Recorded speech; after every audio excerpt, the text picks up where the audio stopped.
Waqf Amendment Act 2025 pu singnaduna Supreme Court of India da tharakiba petition singi hearing tha asigi tang 13 ta chatharagani. Indian Express na report tawrakibagi matungina Supreme Court of India gi Delhi Coast List ki matungina Chief Justice of India Sanjiv Khanna-Led luchingba court asigi Justice Sanjeev Kumar amasung KV Biswanathan na saba bench ta hearing asi chathagadabani. All India Mass List Ittihadul Musliman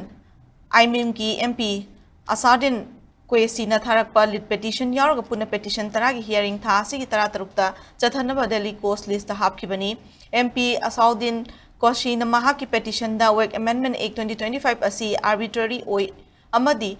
dharma da yumpham oiraga discrimination chathabani masida natana sairat ekpu khongawbaga loinana Muslim community gi masagi religious institution sing yengshinjananaba right adumat pani haina fongdoki